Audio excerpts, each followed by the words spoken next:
The production and consumption of genetically modified crops has been a long-running issue of debate, an issue that continues to stoke sharply divided opinion and mystery as well.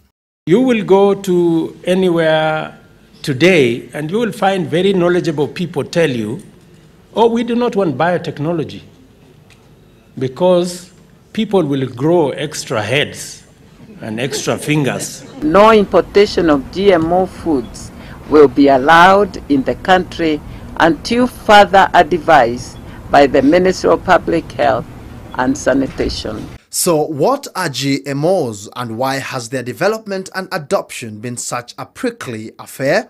GMOs are defined as organisms whose genes or DNA has been altered to change their natural characteristics. GM crops, which are also referred to as biotech or transgenic crops, can be modified to develop traits such as resistance to pests and diseases, as well as tolerance to drought. Dr. Richard Odwor, a biotechnology expert based at the Kenyatta University, explains. If you want to improve, say, maize, under natural circumstances, you can only get those genes from maize, for maize. But now you probably want to make maize to become protein, proteinous, meaning it to have more of the protein, because we know largely maize is carbohydrates. But we also know beans are largely proteins. So we can go cleverly, if you breed maize and beans, it can't work. But I can identify what genes in beans are responsible for the production of proteins and then transfer them in maize and target them to the kernel, because that is where what we eat mostly.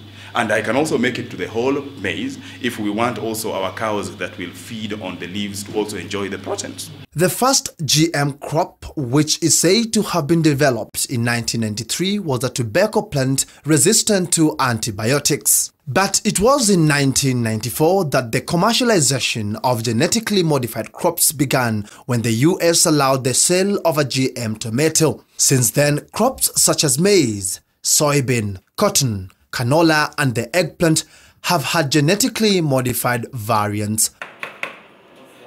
At this facility in Kenyatta University, more crops are undergoing trials to alter their genetic makeup.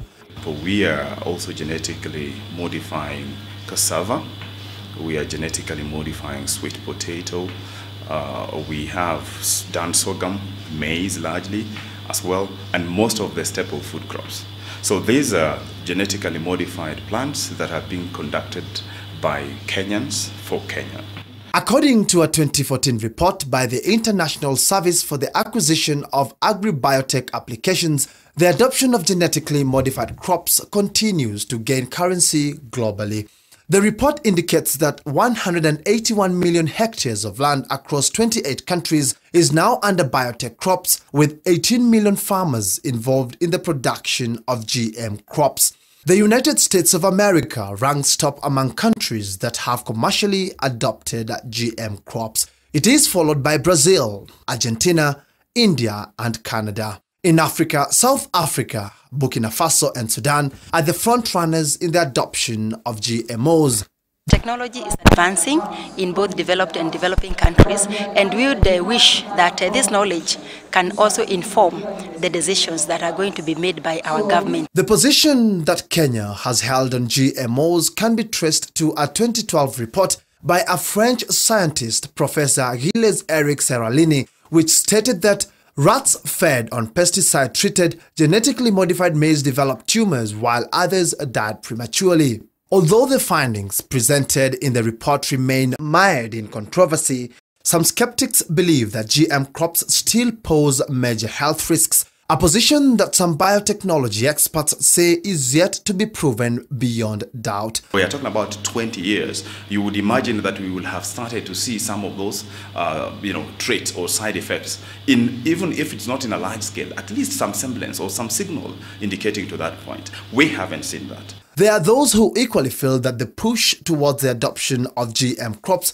has been skewed in favor of commercial interests of firms involved in the production of GM crops. The pressure for GMOs is not coming from the need to actually embrace GMOs for food security, but rather pressure from multinational organizations who are looking at expanding markets. But as the debate on whether or not to adopt GM crops rages on, a country thousands of miles away in South America has embraced biotech crops with great zeal. In the second part of this series, we take a flight to Brazil, where GM crops have been a reality for the last 12 years. Patrick Igunza, Citizen TV.